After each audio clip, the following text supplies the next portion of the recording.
चुके थे दोनों नेता कांग्रेस के असेट। गहलोत अनुभवी तो पायलट, लोकप्रिय और ऊर्जावान नेता। नया माहौल आया है, हम एक हैं, एक संगठन के सदस्य हैं और राहुल जी ने कहा है, मध्य प्रदेश में कहा था, दोनों एसेट हैं हमारे लिए। राहुल गांधी की भारत जोड़ो यात्रा का सीएडी कैंपस लबान में पहला चरण पूरा। दोपहर 3:30 बजे बूंदी के पापरी से शुरू होगा दूसरा चरण। यात्रा के दौरान बैलगाड़ी पर भी बैठे राहुल गांधी। नागपुर बिलासपुर रोड पर दौड़ी वंदे भारत एक्सप्रेस। पीएम मोदी ने दिखाई हरी झंडी। पीएम मोदी ने महाराष्ट्र समृद्धि महामार्ग के पहले चरण का किया उद्घाटन। नागपुर और शिरडी को जोड़ेगा 520 किलोमीटर लंबा एक्सप्रेसवे। और न्यूज 18 राजस्थान की बादशाहत बरकरार, लगातार 10वें हफ्ते भी पहले नंबर पर। प्यार और भरोसे के लिए शुक्रिया राजस्थान।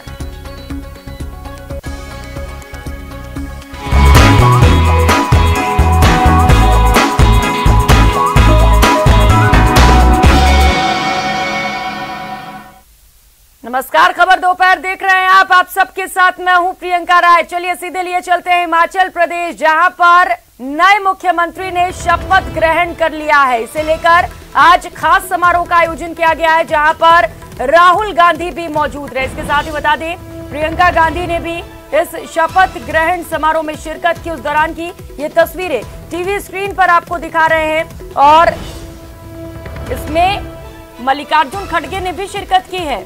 तो सुखविंदर सिंह सुक्खू अब से हिमाचल प्रदेश के मुख्यमंत्री हैं। तो दो अलग अलग तस्वीरें आप टीवी स्क्रीन पर देख पा रहे हैं। खास और भव्य कार्यक्रम का आयोजन किया गया था और शिमला में इस कार्यक्रम का आयोजन हुआ है, जहां से ये सीधी तस्वीरें, पहली तस्वीर आपके टीवी स्क्रीन पर दिखा रहे हैं, जबकि दूसरी तस्वीर आप देख पा रहे हैं जहां पर नए मुख्यमंत्री हिमाचल प्रदेश के शपथ ग्रहण समारोह में शपथ ग्रहण करते हुए देखे जा सकते हैं। तो सुखविंदर सिंह सुक्खू अब से हिमाचल प्रदेश के नए मुख्यमंत्री हैं। इस समारोह में मुख्यमंत्री अशोक गहलोत भी मौजूद रहे और इसके साथ ही सचिन पायलट ने भी इस समारोह में शिरकत की और इसके साथ ही राहुल गांधी, प्रियंका गांधी भी समारोह में शामिल रही। वहीं कांग्रेस के नए अध्यक्ष मल्लिकार्जुन खड़गे ने भी इस शपथ ग्रहण समारोह में शिरकत की। तो हाथ हिलाते हुए शपथ ग्रहण के बाद लोगों का अभिनंदन करते हुए नजर आए मुख्यमंत्री।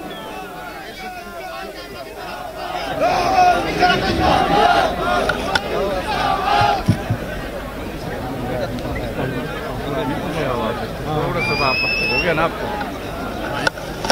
मतगणना वाले दिन एक बड़ा सवाल था कि क्या एंटी इनकम्बेंसी का राज रहेगा या फिर यहाँ पर राज बदलने वाला है। और एक बार फिर से एंटी इनकम्बेंसी का राज यहाँ पर देखने को मिला है और बीजेपी के बाद कांग्रेस अब यहाँ पर दोबारा से सत्ता में आ चुकी है।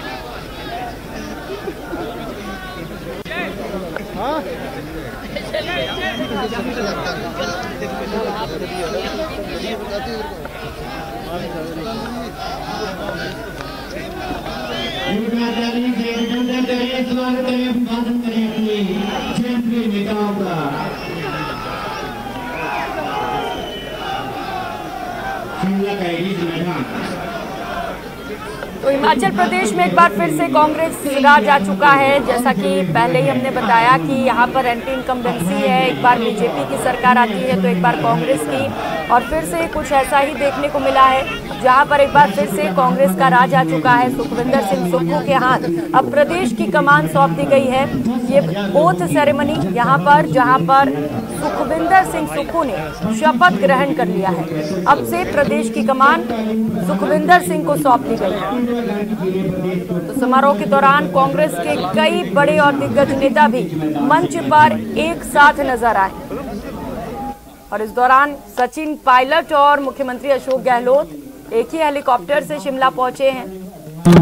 मंच में एक ही साथ साझा करते हुए दोनों दिग्गज नजर आए। इस दौरान मल्लिकार्जुन खड़गे और इसके साथ ही राहुल गांधी, जो फिलहाल राजस्थान में भारत जोड़ो यात्रा कर रहे हैं, उससे थोड़ा ब्रेक लेकर इस शपथ ग्रहण समारोह में शामिल होने गए। हालांकि 3:30 बजे से दोबारा से दूसरे चरण की यात्रा की शुरुआत होगी और राहुल गांधी वापस आ जाएंगे। लेकिन फिलहाल वो भी इस समारोह में शिरकत करने के लिए पहुंचे थे और इसके साथ ही प्रियंका गांधी वाड्रा भी उस दौरान वहां पर मौजूद रही। तो पहली तस्वीर आप देख सकते हैं जहां पर कांग्रेस के कई बड़े नेता मंच पर एक साथ हाथ हिलाकर अभिनंदन करते हुए नजर आ रहे हैं।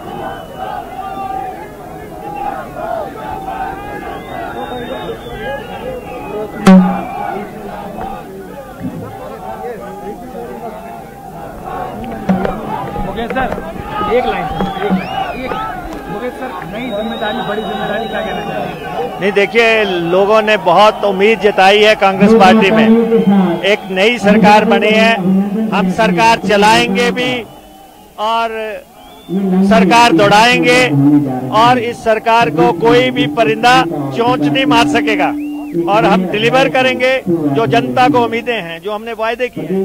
पहली कैबिनेट में करेंगे, कर्मचारियों को ओपीएस, 1500 रुपए महिलाओं को, 1 लाख नौकरियां, ये प्रियंका गांधी जी जो घोषणाएं हैं उनकी इम्प्लीमेंटेशन होगी।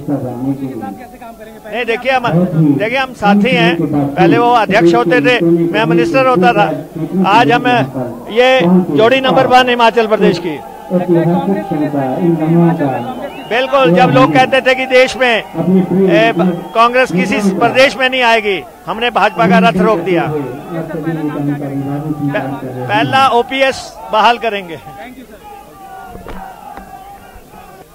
तो सबसे पहले सरकार की ओर से जो एक टारगेट रखा गया है वो ये रखा गया है कि सबसे पहले ओपीएस की बहाली होगी। इस मुद्दे को लेकर कांग्रेस हिमाचल प्रदेश के लोगों के बीच में गई थी और कहा था कि हम ओल्ड पेंशन स्कीम लेकर आएंगे और इसके साथ ही विकास के मुद्दों पर भी लगातार फोकस रहा है कांग्रेस का। और कांग्रेस का कहना है कि क्योंकि हमने विकास के मुद्दों पर बातचीत की, ओपीएस की बातचीत की, इसीलिए हमें यहाँ पर ये बड़ी जीत मिली है। हालांकि बीजेपी कह रही है एंटी इनकम्बेंसी है, जिसके वजह से यहाँ पर कांग्रेस का राज आया है।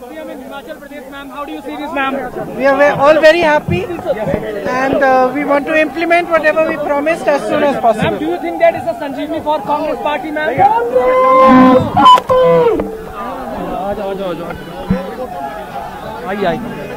ये सीधी तस्वीर शिमला से इस वक्त आपको दिखा रहे हैं, जहां पर शपथ ग्रहण समारोह के लिए कार्यक्रम रखा गया है। इस दौरान वहां पर राहुल गांधी और प्रियंका गांधी वाड्रा एक साथ देखे जा सकते हैं। और दूसरी तस्वीर जब मुख्यमंत्री ने शपथ ग्रहण किया उस दौरान की आपको दिखा रहे हैं। और एक बड़ी जीत कांग्रेस के लिए से माना जा रहा है, क्योंकि लगातार बीजेपी इस जीत के लिए एड़ी चोटी का जोर लगाए हुए थी, लेकिन ये जीत कांग्रेस के पाले में गई है।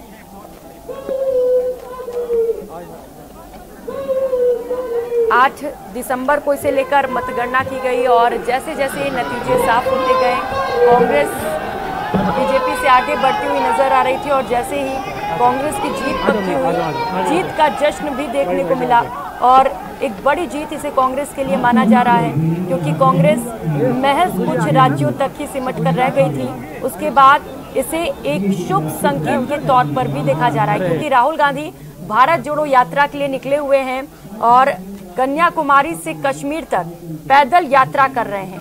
तो कांग्रेस का यह भी कहना है कि भारत जोड़ो यात्रा का असर पड़ा है, जिसके चलते ये जीत मिली है। तो कई लोगों को जीत का श्रेय दिया जा रहा है यहाँ पर। हालांकि बीजेपी महज इसे एंटी इनकम्बेंसी बता रही है।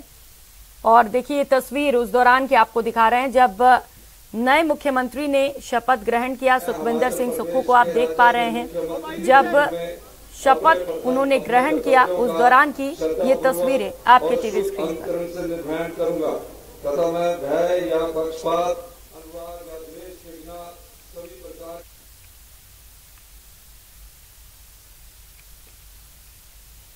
और चलिए अब बात कर लेते हैं भारत जोड़ो यात्रा की। राहुल गांधी की यात्रा राजस्थान में है और आज इसका 7वां दिन है। यात्रा का सीएडी कैंपस लबान में पहला चरण पूरा हो चुका है और दोपहर करीब 3:30 बजे बूंदी के पापड़ी से दोबारा इस यात्रा की शुरुआत की जाएगी।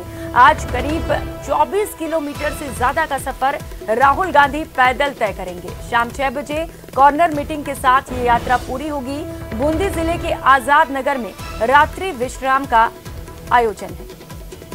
तो तस्वीरें टीवी स्क्रीन पर लगातार राहुल गांधी पैदल चलते हुए और भारत जोड़ने के मकसद से इस वक्त राहुल गांधी कन्याकुमारी से कश्मीर के एक लंबे करीब 2200 किलोमीटर के सफर पर निकले हैं। आज राजस्थान में इस सफर का 7वां दिन है और करीब 24 किलोमीटर का सफर राहुल गांधी तय करेंगे।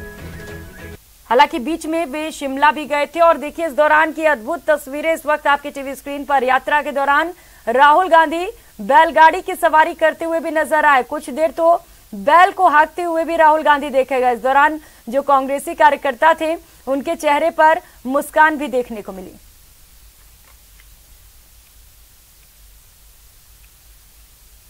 और खबरों में आगे बढ़ेंगे। प्रधानमंत्री नरेंद्र मोदी आज महाराष्ट्र और गोवा के मेगा दौरे पर हैं। प्रधानमंत्री नरेंद्र मोदी ने नागपुर से छत्तीसगढ़ के बिलासपुर के बीच चलने वाली देश की 6ठी वंदे भारत एक्सप्रेस को हरी झंडी दिखा दी। पीएम मोदी ने नागपुर मेट्रो के दूसरे फेज का भी शिलान्यास किया। पीएम मोदी जिन परियोजनाओं की शुरुआत की है उसमें समृद्धि महामार्ग के पहले चरण का उद्घाटन भी शामिल है। समृद्धि महामार्ग का पहला चरण 520 किलोमीटर की दूरी को कवर करेगा। 55,000 करोड़ की लागत से बनने वाले बाला साहेब महाराष्ट्र समृद्धि महामार्ग नागपुर शिरडी के बीच में ये भारत का सबसे लंबा एक्सप्रेसवे है। पीएम मोदी ने नागपुर एम्स को भी आज देश को समर्पित किया है। समृद्धि महामार्ग के पहले फेज के तहत आज 11 दिसंबर 2022 को नागपुर से शिरडी के बीच बने 520 किलोमीटर के हाईवे को वाहनों के लिए खोल दिया गया है। इस मार्ग के खुलने से नागपुर से शिरडी का सफर 10 घंटे की बजाय महज 5 घंटे में पूरा हो सकेगा। विकास के इस गुलदस्ते में बीते 8 वर्षों की मेहनत से तैयार विशाल बगीचे का प्रतिबिंब भी है। चाहे बात सामान्य मानवी के लिए हेल्थ केयर की हो या फिर वेल्थ क्रिएशन की हो, चाहे बात किसान को सशक्त करने की हो या जल संरक्षण की हो, आज पहली बार देश में ऐसी सरकार है जिसने इंफ्रास्ट्रक्चर को एक मानवीय स्वरूप दिया।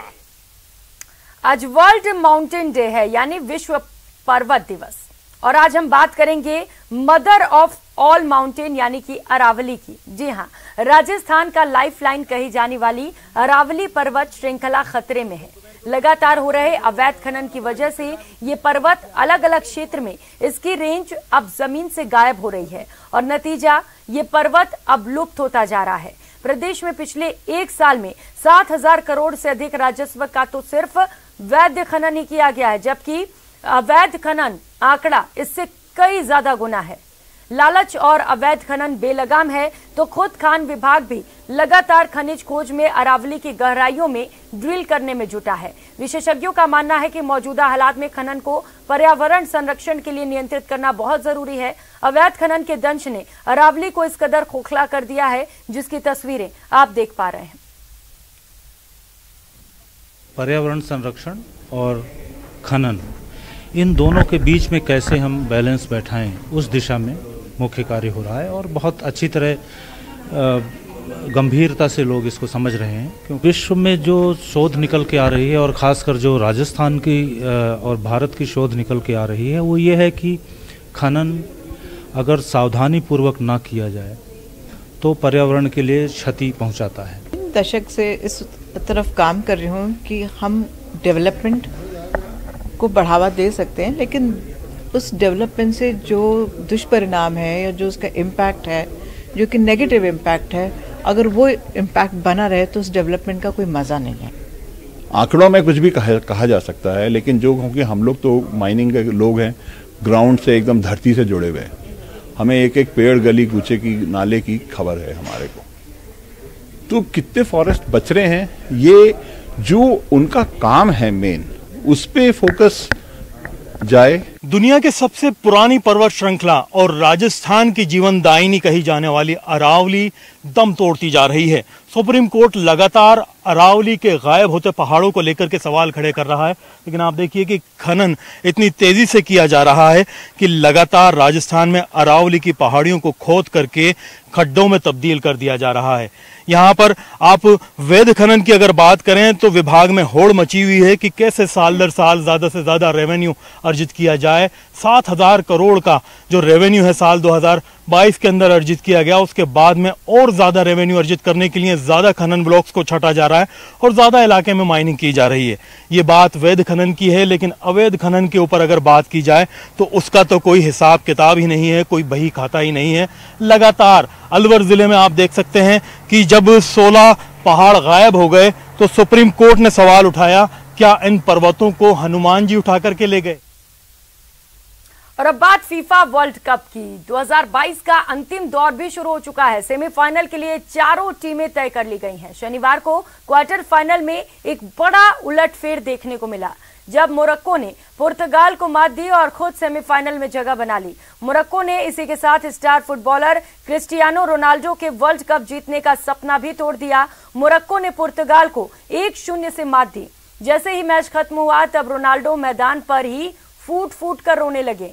आंसू पोंछते हुए रोनाल्डो का मैदान से बाहर जाना हर किसी ने देखा और फैंस का दिल टूट गया। बता दें कि 36 साल के रोनाल्डो का ये आखिरी फुटबॉल वर्ल्ड कप था। एक तरफ रोते हुए रोनाल्डो की तस्वीरें सोशल मीडिया पर छाई हुई हैं, तो वहीं दूसरी ओर मोरक्को के खिलाड़ियों का जश्न भी सुर्खियां बटोर रहा है।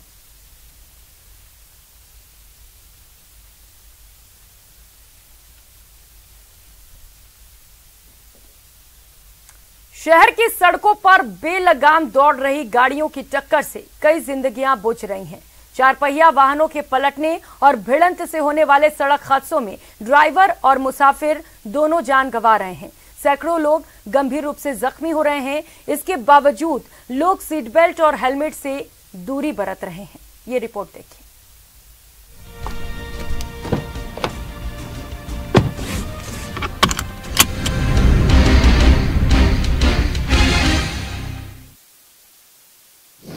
एनसीआरबी के मुताबिक हमारे देश में हर 100 कार दुर्घटनाओं में 37 लोगों की मौत हो जाती है। बात अगर राजधानी जयपुर की करें तो 2022 में सितंबर तक 534 लोगों की सड़क हादसों में जान गई। 1616 लोग जख्मी हुए। 2021 में सितंबर तक 426 लोगों ने सड़क हादसों में दम तोड़ दिया। 1304 लोग घायल हो गए। इन आंकड़ों से एक बात साफ है कि देश में सड़क पर चलना उतना सेफ नहीं है जितना आप समझते हैं। इसलिए नियम का पालन आपके लिए और सड़क पर चल रहे दूसरे लोगों के लिए बेहद जरूरी है। एक रिपोर्ट के मुताबिक सड़क हादसों में सबसे ज्यादा मौतों की वजह वाहन चलाते वक्त सीट बेल्ट और हेलमेट नहीं लगाना है। लेकिन न्यूज 18 की टीम ने जब जयपुर में ड्राइविंग करने वालों से बात की तो वाहन चालकों ने बताया कि वो वाहन चलाते वक्त सीट बेल्ट का प्रयोग करते हैं। 100% जरूरी है और मैं जब भी ड्राइविंग सीट पे बैठता हूँ दूसरा काम, सबसे पहला काम मेरा सीट बेल्ट लगाने का ही होता है जी। इससे बेनिफिट ये होता है परिवार की सेफ्टी और खुद की सेफ्टी, और क्या नाम से है ना, जो पुलिस वालों का मतलब बिना वजह समय खराब नहीं हो, इसके लिए मैं सीट बेल्ट लगाता हूँ। कुछ शहरवासी भले ही नियमों की पालना करते हों, लेकिन ज्यादातर लोग ट्रैफिक रूल्स के प्रति लापरवाह हैं। तभी नियम बाद में लागू होते हैं, उसका तोड़ पहले ही तैयार हो जाता है। अब चाहे ये नियम लोगों की सुरक्षा से ही क्यों न जुड़े हों। सरकार ने कारों में सुरक्षा के लिए सीट बेल्ट का नियम बनाया तो लोगों ने कहा कि वो सीट बेल्ट लगाना भूल जाते हैं। जयपुर पुलिस ऐसे लोगों के खिलाफ कार्रवाई करने के साथ ही काउंसलिंग भी करती है। मेरे पास जो लोग आते हैं जिनका सीट बेल्ट नहीं लगाने का चालान होता है, उसके बाद जो मेरे पास काउंसलिंग के लिए आते हैं उन लोगों को हेलमेट और सीट बेल्ट जैसे जो लोग नहीं लगाते उनको उसकी उपयोगिता के बारे में बताया जाता है। सीट बेल्ट आपकी सेफ्टी और सुरक्षा के लिए बना है। वाहन चालक, बगल वाली सवारी, अब तो सर पीछे वाली सवारियों के भी सीट बेल्ट लागू हो गया है। जिन गाड़ियों में 8 सवारी तक पीछे सवारी बैठती हैं, जिनका चेहरा ड्राइवर की तरफ होता है, उन सब के सीट बेल्ट लागू हो गया।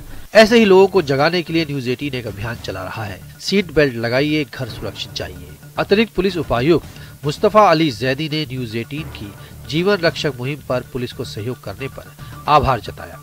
बहुत ही ये सकारात्मक आपका प्रयास है और एक भी आदमी की अगर आप जीवन बचाते हैं तो उससे उसका परिवार को कितना लाभ होता है। और ये तो हमेशा न्यूज़ 18 तो ऐसे सकारात्मक जो प्रोग्राम्स है उसमें बढ़ चढ़ कर हिस्सा लेता है और आपका बड़ा जागरूकता जो है, जो भी न्यूज़ 18 को देखता है वो इस बारे में पूरी तरह से जागरूक है। न्यूज़ 18 राजस्थान की जो मुहिम है कि आप अपना सीट बेल्ट पहने और सुरक्षित घर पहुँचे, मैं समझता हूँ कि ये एक बहुत बेहतरीन मुहिम है और इस मुहिम के माध्यम से मैं भी आप सब लोगों से अपील करता हूँ कि घर पर आपका बेसब्री से इंतज़ार होता है, आप सुरक्षित रहें, इसके लिए सीट बेल्ट लगाएं। ऐसा नहीं है कि प्रदेश का हर नागरिक नियम तोड़ता है, लेकिन आप देखेंगे कि सड़क पर निकलने वाले 100 में से 40 लोग आपको ऐसे ही मिलेंगे जो किसी न किसी तरह नियम तोड़ते नजर आएंगे। राजधानी जयपुर में यातायात पुलिस ने ऐसे वाहन चालकों के खिलाफ एमवीके एक्ट के तहत कार्रवाई करनी शुरू कर दी है जो लोग वाहन चलाते वक्त सीट बेल्ट का प्रयोग नहीं करते हैं। वहीं पर जयपुर के यादगार में वाहन चलाते वक्त सीट बेल्ट का प्रयोग नहीं करने वाले वाहन चालकों के खिलाफ कार्रवाई के साथ साथ उनकी काउंसलिंग भी की जा रही है ताकि भविष्य में वे वाहन चलाते वक्त सीट बेल्ट का प्रयोग करें और कभी होने वाले सड़क हादसों में उनकी जान सलामत रहे। कैमरा पर्सन दिलीप के साथ विष्णु शर्मा, न्यूज़ 18 राजस्थान, जयपुर। इस बुलेटिन में फिलहाल इतना ही। खबरों का सिलसिला जारी है, आप देखते रहिए न्यूज़ 18 राजस्थान। नमस्कार।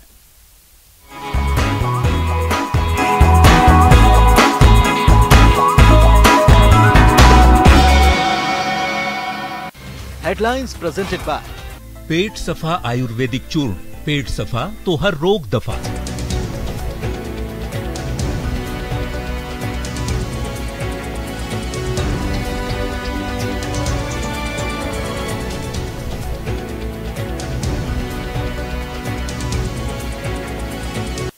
हेडलाइंस प्रेजेंटेड बाय पेट सफा आयुर्वेदिक चूर्ण, पेट सफा तो हर रोग दफा।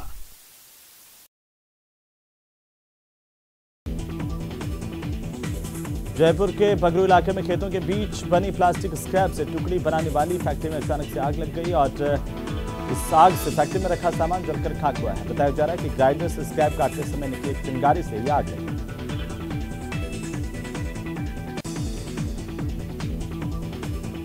अजमेर के केसरगंज इलाके में रेडीमेड कपड़ों के दुकानदार को शातिर ठग ने नए नोटों की गड्डियां देने का लालच दिया और उससे 10,000 रुपए लेकर के भाग गया। कोटा के राजनगर इलाके में छेड़छाड़ का विरोध करना एक परिवार को भारी पड़ गया। पड़ोसी ने लाठी और सरिये से हमला कर दिया। हमले में 2 सगे भाई और उसकी मां घायल हुए हैं। अलवर के रैनी थाना इलाके के टहटड़ा गांव में जमीनी विवाद को लेकर लाठी भाटा जंग देखने को मिली और जमीनी विवाद को लेकर के लाठी डंडों से एक परिवार पर हमला किया गया, जिसमें एक महिला और उसके पति को गंभीर चोटें आई। दौसा के सदर थाने में सरकारी नौकरी दिलाने के बहाने ठगी करने के एक मामले को लेकर प्रिंसिपल और खुद परिवादी को ही पुलिस ने गिरफ्तार कर लिया। वहीं इस मामले में विधायक और आईएएस को दोषी नहीं माना। प्रतापगढ़ के मंगरोड़ा लैंपस के चुनाव में कांग्रेस समर्थित उम्मीदवारों को जीतने पर विधायक रामलाल मीणा ने सभी का माल्यार्पण कर स्वागत किया। राजसमंद जिले में चारभुजा कस्बे में पेयजल संकट को लेकर सैकड़ों की तादाद में ग्रामीणों ने बस स्टैंड पर इकट्ठा हुआ करके जलदाय विभाग और प्रशासन के खिलाफ जोरदार नारेबाजी की। उदयपुर में एक चोर का दांव उल्टा पड़ गया। चोर आया तो था बैलों को चुरा कर ले जाने, लेकिन पकड़ा गया। ग्रामीणों ने जमकर चोर की पिटाई की और फिर चोर को पुलिस के हवाले कर दिया। पूरा मामला कोटड़ा थाना इलाके के चारनी गांव का है। आगामी 12 दिसंबर को सवाई माधोपुर जिले में भारत जोड़ो यात्रा की तैयारियों को लेकर के युद्ध स्तर पर ये तैयारियां जारी है। राहुल गांधी के यात्रा के बीच में ठहराव, रात्रि विश्राम स्थल और यात्रा मार्ग को भी पूरी तरह से दुरुस्त किया जा रहा है। उधर जोधपुर में बीजेपी महामंत्री और प्रदेश प्रभारी अरुण सिंह महात्मा गांधी अस्पताल पहुंचे, जहां पर भोंगरा गांव में हादसे में झुलसे लोगों और उनके परिजनों से उन्होंने मुलाकात की है, उनका हालचाल जाना। जोधपुर के एयरफोर्स चौराहे और नीरज बस स्टैंड चौराहे का बहुत जल्द कायाकल्प होने वाला है। यहां पर करीब 10 करोड़ रुपए से इन दोनों चौराहों का विकास होगा। इसके लिए नगर परिषद की ओर से कार्यादेश जारी कर दिए गए। धौलपुर के मनिया में 2 पक्षों में मोबाइल चोरी को लेकर के हो रहे झगड़े में गोलीबारी हुई। दरअसल 2 पक्ष में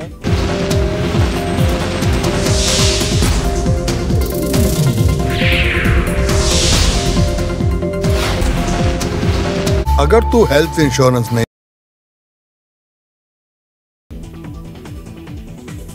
जयपुर के बगरू इलाके में खेतों के बीच बनी प्लास्टिक स्क्रैप से टुकड़ी बनाने वाली फैक्ट्री में अचानक से आग लग गई और इस आग से फैक्ट्री में रखा सामान जलकर खाक हुआ है। बताया जा रहा है कि ग्राइंडर से स्क्रैप काटते समय निकली चिंगारी से यह आग लगी।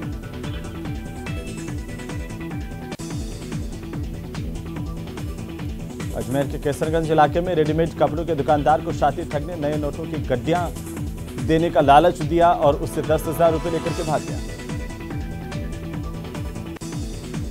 कोटा के राजनगर इलाके में छेड़छाड़ का विरोध करना एक परिवार को भारी पड़ गया। पड़ोसी ने लाठी और सरिये से हमला कर दिया। हमले में 2 सगे भाई और उसकी मां घायल हुए हैं। अलवर के रैनी थाना इलाके के टहटड़ा गांव में जमीनी विवाद को लेकर लाठी भाटा जंग देखने को मिली और जमीनी विवाद को लेकर के लाठी डंडों से एक परिवार पर हमला किया गया, जिसमें एक महिला और उसके पति को गंभीर चोटें आई। दौसा के सदर थाने में सरकारी नौकरी दिलाने के बहाने ठगी करने के एक मामले को लेकर प्रिंसिपल और खुद परिवादी को ही पुलिस ने गिरफ्तार कर लिया। वहीं इस मामले में विधायक और आईएएस को दोषी नहीं माना। प्रतापगढ़ के मंगरोड़ा लैंपस के चुनाव में कांग्रेस समर्थित उम्मीदवारों को जीतने पर विधायक रामलाल मीणा ने सभी का माल्यार्पण कर स्वागत किया। राजसमंद जिले में चारभुजा कस्बे में पेयजल संकट को लेकर सैकड़ों की तादाद में ग्रामीणों ने बस स्टैंड पर इकट्ठा हुआ करके जलदाय विभाग और प्रशासन के खिलाफ जोरदार नारेबाजी की। उदयपुर में एक चोर का दांव उल्टा पड़ गया। चोर आया तो था बैलों को चुरा कर ले जाने, लेकिन पकड़ा गया। ग्रामीणों ने जमकर चोर की पिटाई की और फिर चोर को पुलिस के हवाले कर दिया। पूरा मामला कोटड़ा थाना इलाके के चारनी गांव का है।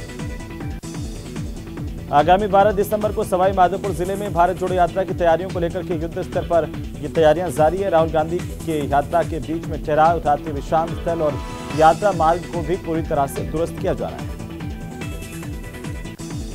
उधर जोधपुर में बीजेपी महामंत्री और प्रदेश प्रभारी अरुण सिंह महात्मा गांधी अस्पताल पहुंचे, जहां पर भोंगरा गांव में हादसे में झुलसे लोगों और उनके परिजनों से उन्होंने मुलाकात की है, उनका हालचाल जाना। जोधपुर के एयरफोर्स चौराहे और नीरज बस स्टैंड चौराहे का बहुत जल्द कायाकल्प होने वाला है। यहां पर करीब 10 करोड़ रुपए से इन दोनों चौराहों का विकास।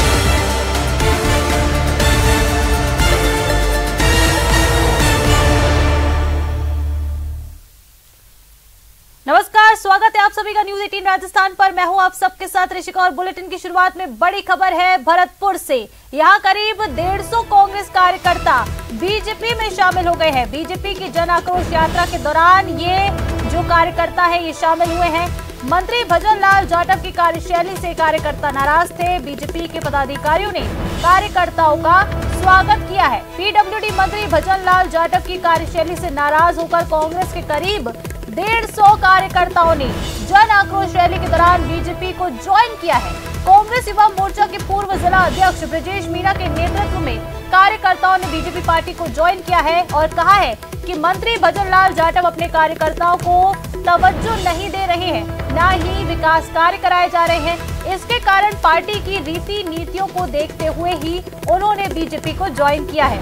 बता दें, जन आक्रोश रैली के दौरान बीजेपी के पदाधिकारियों ने सभी का दुपट्टा पहनाकर उनका पार्टी में स्वागत किया है। भुसावर के गांव सलेमपुर में जन आक्रोश रैली के दौरान सभी ने भाजपा की सदस्यता ग्रहण की है। बड़ी खबर इस वक्त की भरतपुर से आपको बता रहे हैं।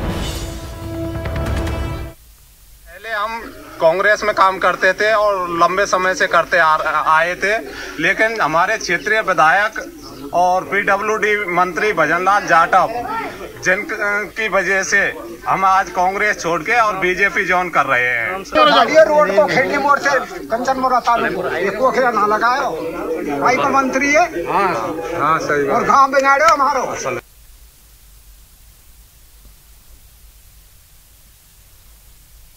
तो चलिए खबर पर ज्यादा जानकारी लेंगे। सहयोगी दीपक पूरी फोन लाइन पर जुड़ गए हैं। दीपक, क्या कुछ जानकारी इसको लेकर 150 कांग्रेस के कार्यकर्ताओं ने बीजेपी ज्वाइन की है?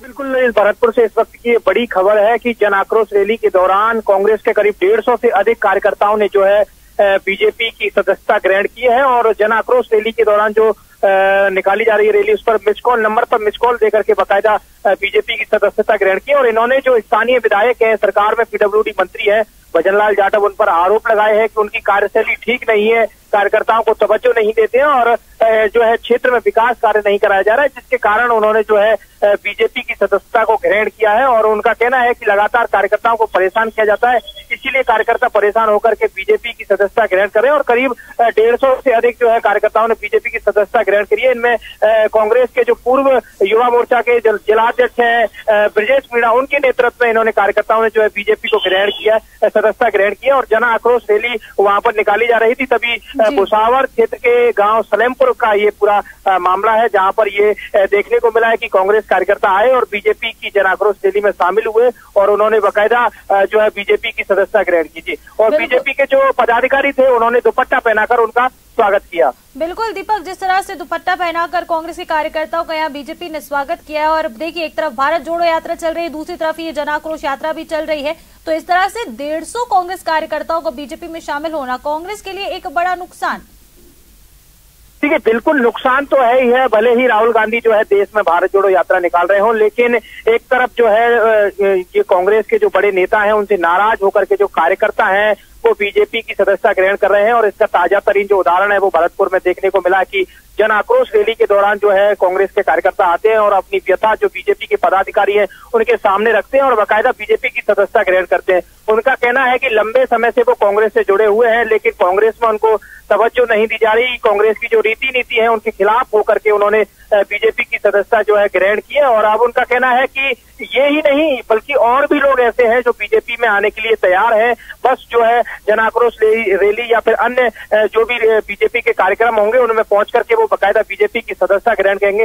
ये उन लोगों का कहना है, क्योंकि हजारों की संख्या में लोग ऐसे हैं जो कि कांग्रेस की रीति नीति से परेशान है और वो बीजेपी ज्वाइन करने के लिए तैयार है। फिलहाल ये 150 से अधिक कार्यकर्ताओं ने जो है बीजेपी को ज्वाइन किया है और उसके बाद आगे भी उनका कहना है कि ये सिलसिला जारी रहेगा। और इसमें ये ही नहीं, ये कांग्रेस के कार्यकर्ता नहीं बल्कि इसमें कुछ पदाधिकारी भी रहे, चाहे वो जिला महासचिव की बात हो, चाहे युवा मोर्चा के जिलाध्यक्ष की बात हो, और भी अन्य पदों पर जो है कांग्रेस के ये जो कार्यकर्ता है वो रहे हैं। लेकिन उसके बाद आज इन्होंने जो है बीजेपी को ज्वाइन किया है और बीजेपी के लिए एक ये बड़ी जो है खुशखबरी है, क्योंकि अब लगातार जो लोग हैं वो कांग्रेस से टूट करके बीजेपी ज्वाइन कर रहे हैं और आगामी समय में चुनाव भी आने वाले हैं। इसका जो इफेक्ट है वो चुनावों में देखने को मिलेगा। जिस तरह से विधानसभा चुनाव आने वाले हैं और इस बीच ही कांग्रेस को एक बड़ा झटका है कि 150 से ज्यादा कार्यकर्ता जो जमीनी स्तर पर काम करते हैं वो ही पार्टी छोड़कर बीजेपी में शामिल हो गए। नजर बनाए रखिएगा, अपडेट्स आपसे लगातार लेते रहेंगे। फिलहाल आपका शुक्रिया इन तमाम जानकारियों के लिए।